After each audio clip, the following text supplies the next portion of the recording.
And we're back. How's everyone doing? How was your lunch? I still haven't finished mine actually, so I'm gonna have to get back to that while I'm watching the next session. I saw some of your great photos. Thank you for sharing them as well. How did you enjoy the first part of the day? How did you enjoy the morning? What was your favourite session? Please share it in your chat room that we have in the app and also on social media. Let us know how you got on. And did you visit some of the booths like I mentioned earlier? Because now on the leaderboard, it's all set up so that if you visit the booths and you chat in there, you will get an extra 200 points. So you will be able to win even bigger and better prizes that we are giving away every single day throughout Social Day, or should I say Social Days. There's some great sessions coming up this afternoon. But on this stream, it's Charlotte Williams. On the other stream, it's James Erskine. And he's talking about, does your social sound right? The place for audio and a social strategy. On this stream, we're talking about working with content creators, the power of inclusive marketing. And then straight after, on this stream, you're going to hear from Becky Flint at Pepper Studio. And then on this stream, again, you'll hear from Nick Entwistle from 1 Minute Briefs. That's going to be such a great session as well.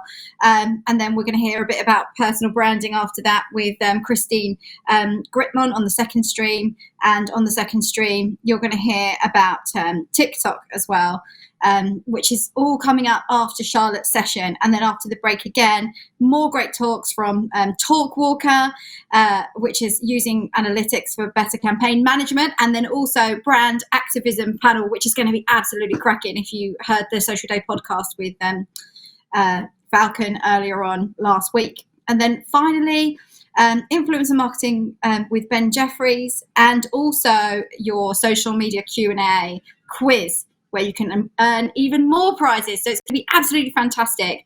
So I'm just going to be welcoming you now onto the Social Day virtual stage.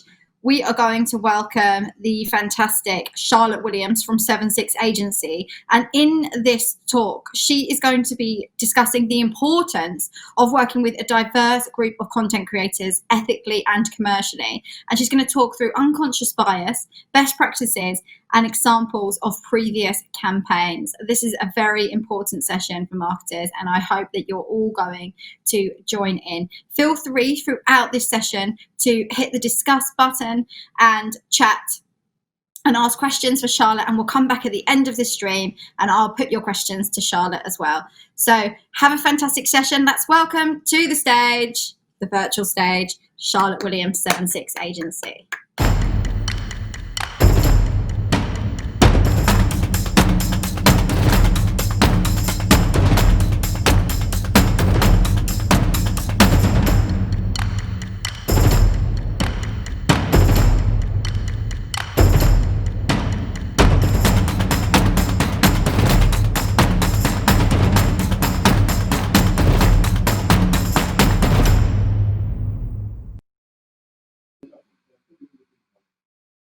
Hi, everybody. I'm so sorry. I have literally no idea what just happened there, and nor does anyone. So here we go. We are going to start. So as the intro said, my name is Charlotte Williams, and I am the founder of 7/6 Agency. So we are a social media and influencer marketing agency based in London, and we have a focus around representation in advertising. So you should all be able to see my screen now with the presentation. So we essentially do three things. We work on social media strategy and management with our clients. We create influencer pipes with our network of over 350 influencers that are made up of Black and brown content creators, and the 9 influencers slash personalities that we have on our roster as exclusive talent. And then also, in addition to that, we host diversity consultancy, and that's specifically within the marketing realm. So we work with brands to help create inclusive marketing strategies. So that's who we are. We work with a variety of brands. I'm going to skip all of this because it's not that exciting, and we need to get back into the presentation because we've lost 7 minutes. And just to note, we're a part of the Conscious Advertising Network, which is an amazing coalition of over 80 agencies, organisations and individuals that help safeguard the internet. So if you don't know about the Conscious Advertising Network, definitely Google them, because if you work in marketing, it's a very important network to be a part of.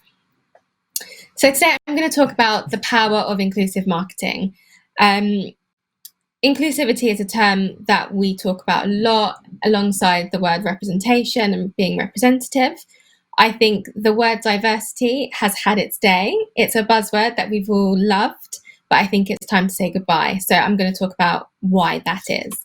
So this year, the IPA threw out some stats for us, did some research, and we found that the marketing industry, specifically in the advertising realm, is overwhelmingly white, middle class, and male. They went in-house and within advertising agencies and looked at the makeup of the teams, and they were far from diverse for the majority of the agencies that were around. So something that's different about my agency is that I'm not white, middle class, or male, first of all, as the owner, and my team also don't identify as that as well. So we're very much made up of what I consider the target consumers for a lot of our products.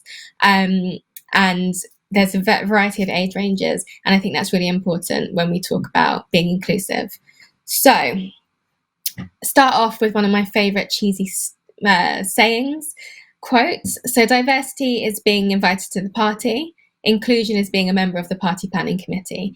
So it's all fun and games to have, different types of people, mainly brown faces, that we like to pop into a campaign. But actually, how far are we going into this? How deep are we looking into making a difference, not just for that one campaign, but for our whole marketing strategy? So I'm going to look at a couple of great examples of representation and brands that have done it well. So just a stat to throw to you, 70% of women don't see themselves represented in media and advertising. So this stat comes from some data that Dove put out to the world last year, and they created an amazing campaign along with Getty Images showing what true representation looks like, what the world looks like, what beauty, real women actually looks like, rather than just what we see on the internet, which is really nice to see. But what I think it was great about this was it's showing kind of an alternative. Our consumer habits have changed, and especially now, even they were changing before, but especially now during lockdown and with everything that's going on, the way consumers are connecting with us, the way that they are shopping with us, it's completely different to what it was before, and we have to adapt as marketers for that. They are very much focused around purpose-led businesses. They're very much focused around businesses who actually are connecting with them as people. And if you do have something that is negative or not quite right within your company, it will be picked up really easily and people will run with it. That's how social media works. So I think it's really important as marketers to just own what we're good at and own how we can make changes to make our company the best it can be. So I like to use Fenty Beauty as an example for everything I do, basically because I love Rihanna, who doesn't, but also because they actually came in and changed the game. So Rihanna launched Fenty Beauty a few years ago, and she created a range of 40 foundation shades and 50 concealers, which for the UK market specifically is crazy. It's an incredible amount of option, and that's coming from someone who's an influencer themselves and often gets asked to promote foundation brands and new lines when they only have 12 shades, and that's something that they're shouting about. There are more than 12 shades of people in this world, and Fenty have identified that from the palest of pale to the darkest of dark. And something that was quite interesting is that the darkest shades were actually the shades that sold out the quickest. And they are often the shades that brands don't include in their product offering because they're more expensive to create. And also, they say that they don't have the need for it or the interest. But actually, Rihanna showed that dark-skinned women do buy foundation, surprisingly, and they are looking for a good foundation for them, and Fenty met those requirements. So it's a case of working as marketing teams and as marketers to help the whole brand figure out where we should be going. So if we're certain shades through our social media comments or our DMs, then that's the kind of information that we can feed back to our product development teams and our, the different teams that make up how our products are made, because there's obviously a want from that. And I think it's really important to note that. And also a big note, just this is a stat that I am very aware of, but I don't think many people are. If you work in the beauty industry, it's quite an interesting one, that Afro-Caribbean women, so African and Caribbean descent, in the UK spend 80% more on cosmetics than their white counterparts, which fits into beauty and wellness, I would say, as well. So it's something to note that there is money there to be had. It's just that we've not actually checked up on the stats in the past. Whoever's feeding information to teams in general haven't actually hit the nail on the head of what's needed. So people aren't being marketed to in the way that they should be.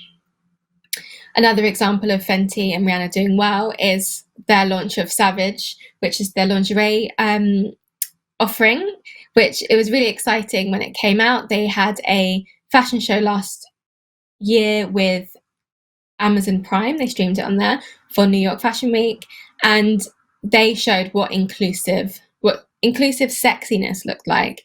And they really came up against Victoria's Secret, who have been struggling for a while now to be an inclusive company, to understand what real people are looking for.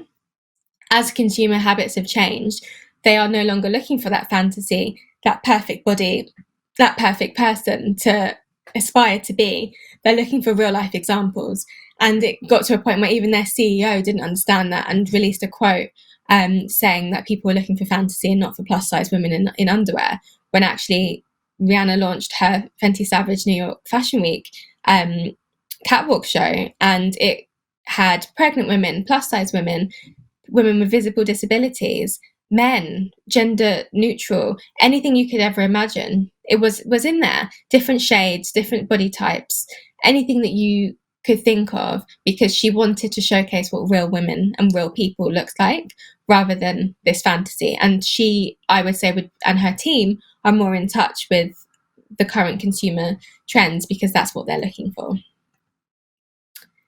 So when we talk about inclusive marketing, and the reason why I say to take away the idea of diversity is just because when I talk to brands about diversity inclusion, and I come in and talk about their strategies and how they should mix up and try to be a little bit more representative with the people that they're choosing to work with, be that with their social media posts, stock images, be that with their influencers, the models, whatever it might be, we often get people say, oh, we're looking for a diverse group of people, diverse models, diverse this.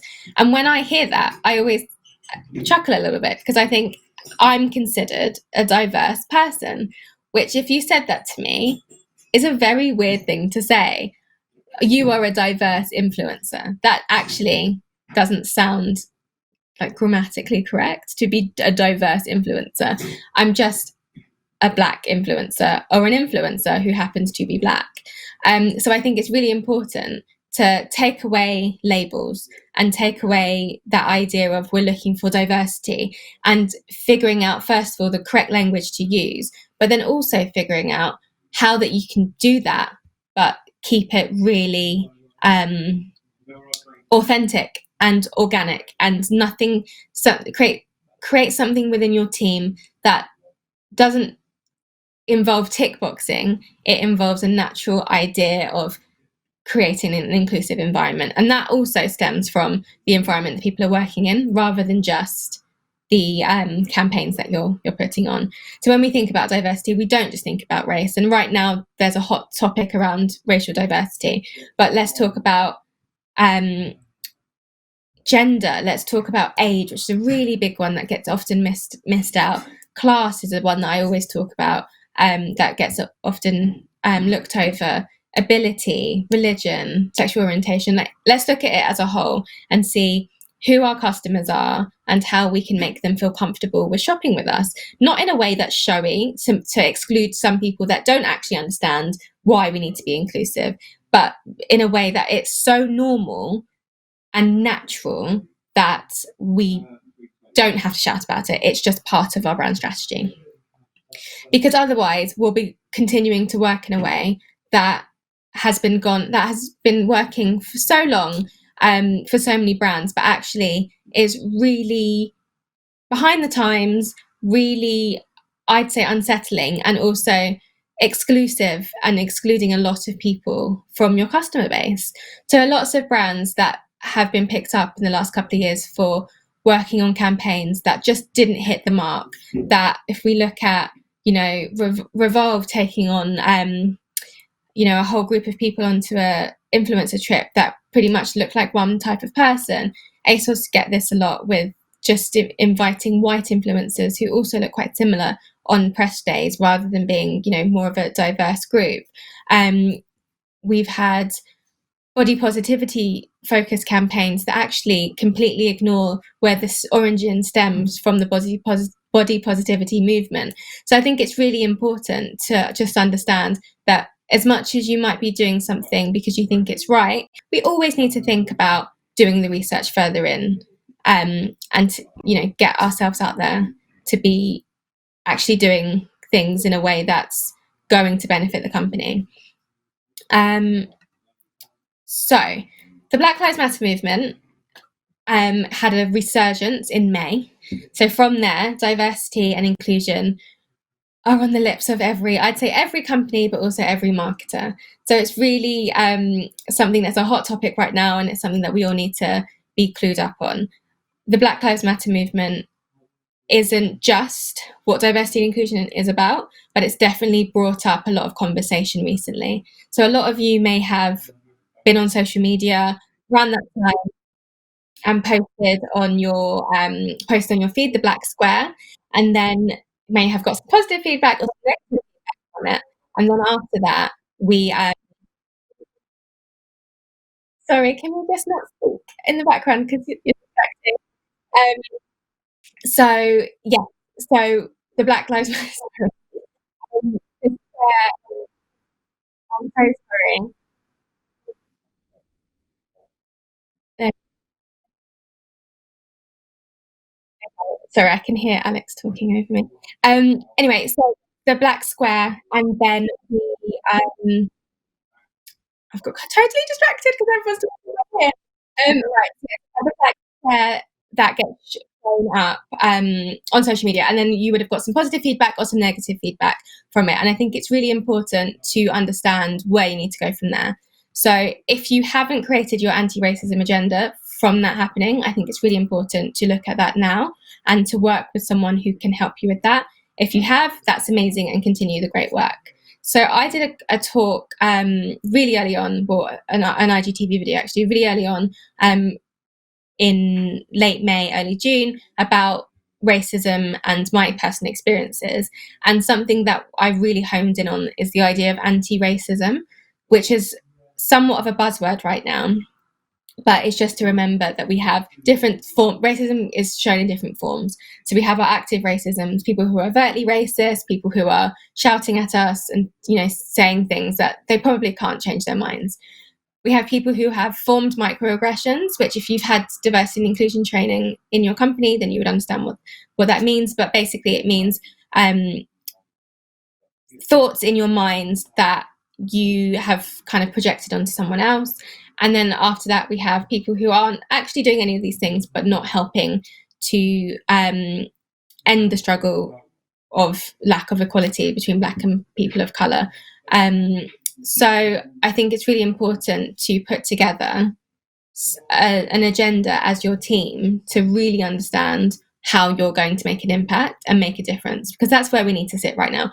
We need to think about what worked in the past, what we're looking for in the future. As we're completely changing our strategies, we're looking at a completely different map of the world right now. Everybody's at home, slowly moving back into work. We're not sure if they're going to be coming back to being at home all the time or not. There's a lot of sensitivity on social media around all forms of racism for all types of people. There's a lot of information being thrown at us right now, and we need to know the best way to process it. So I think by making sure that you sit and do a little audit within the company, so that you're completely clued up and go in the best place you can sit. So let's start on where I would say would be the anti-racism agenda, because that's something that's really current. So with that, you have your team. This is how we do it for brands, but we have our team, our platform, and our industry. And these are three places that we can make a really big difference.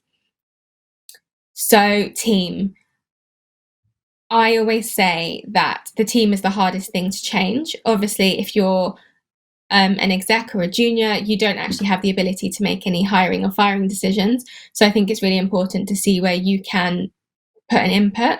So with that, look at mentorship programs, apprenticeship programs, and work experience collaborations. It could be a one-day thing, it could be a week thing.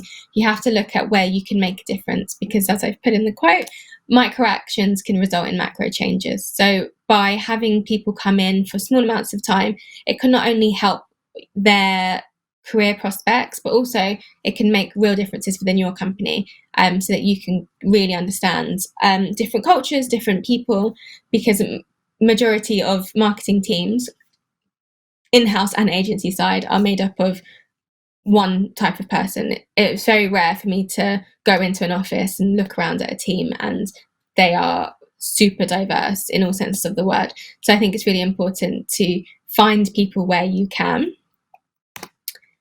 And then we have the idea of platform. So ensuring that you use your platform for good, be that your social media, your blog, your website, making sure that you have decided who it is you're going to support and how you're going to support them, and then help them where you can. So using your Instagram as an example to showcase the people that you work with, making sure that any agencies externally that you work with meet your internal D&I goals and objectives. So that's something that I'm really passionate about, making sure that anyone that you bring on board fits in with exactly the agenda that you've put together. Because if they don't, you're then going to help them to create theirs. And if they do, you know that you're sticking to what you've said.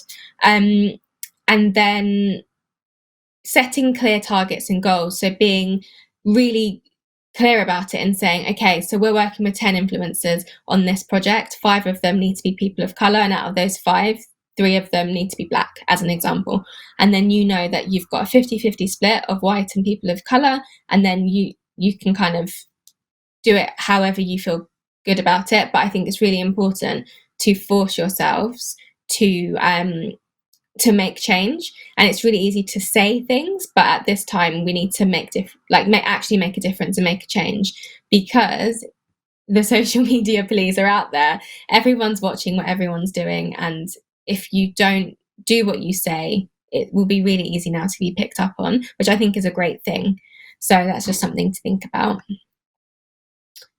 And then the industry. So my biggest tip for anyone is to be the leader. Don't look at who to follow and who to copy. Make decisions and be the people that you would think would be the leaders in this action within your industry. So making sure that you've reviewed all of your partners and told them your goals and objectives and how they need to meet them to be able to work with you. Share your agenda with your consumers, put it on your website, and also with all your other stakeholders, so that everyone knows what you're about and that you're going to be continuing this journey, and that you give yourself time frames. So be that by this quarter we'll get this done, or this half of the year we'll get this done. Just make sure that you have objectives and that they're set. And then also that someone is there to look after them and make sure that they happen, because they can easily not. And then lastly, I had to speed through this one, but lastly, just focusing on making sure that you're educated within your team. So I think it's really important where you can to fit training in, to fit workshops and sessions, to ensure that everybody understands how the world works, because it's really easy not to. So I always try to steer away from the word BAME. I use it a lot for the working world, but in my real life. Have I ever used the word BAME in a conversation? No, I don't think so. We get a lot of questions about how to target BAME consumers and how we think the best way to work with BAME influencers are. And something I always reply is, BAME isn't technically a thing. BAME is an acronym of a group of different groups of people, but it's not one type of person. So it's really important that you understand the language that you use. So you're not looking for BAME influencers, you're looking for influencers from diverse, if we want to use the word diverse, from diverse groups or diverse backgrounds. And I think it's really important to not lump everyone in together, because everyone has their, own identities and own cultures and own ways of being. And if we just, as an example, put everyone in an Asian category to be the same, East Asia, South Asia, Southeast Asia, they're all very different places with very different cultures. So it's just making an understanding and a mental note of, okay, I need to make sure I know exactly what I'm looking for and how I can get that. And then lastly, as I have 7 seconds left, my top tips that I'll leave you with.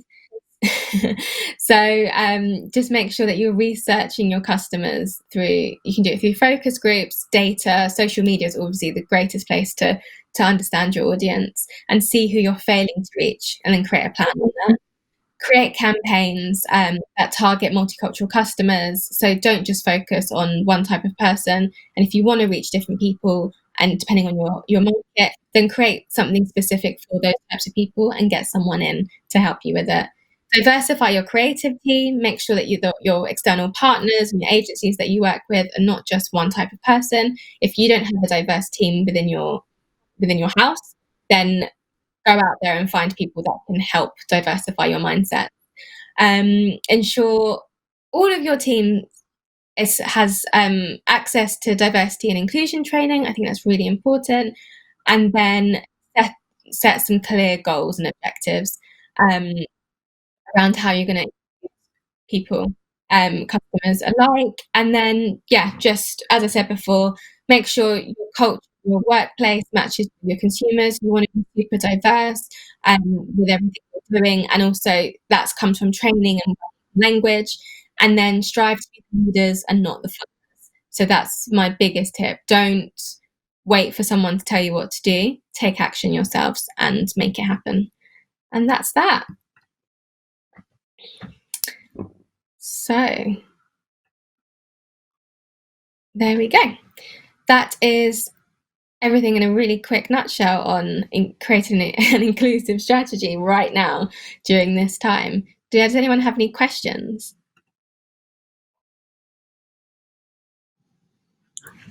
Hi, Charlotte. Thank you so much for a great session. It was really good and really interesting. And actually, I'm just looking here. You had loads of questions. However, we don't have time to go through all of them at the moment, because we've got another session ready to go just next. Just really good comments like, this is so important, so interesting. Thank you so much. Just thank you for a great session. And then there's loads of questions in there as well. Will you be around for a bit to answer some of the questions in the app?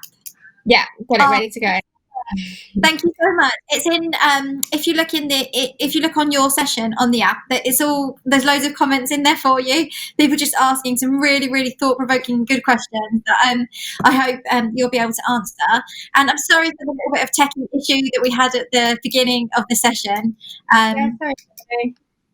Thank you so much. How can everybody go and find you if they want to connect with you on social media or get hold of you? So if you want to find me on social media, I'm Charlotte76, the words, not the letters. And if you want to just drop me an email, my email's on the screen, charlotte@76agency.com. Brilliant. Thank you again, Charlotte. Everybody, please give Charlotte a massive round of applause as though she was on the Real Social Taste stage. Thank you. Thank you. We'll see you.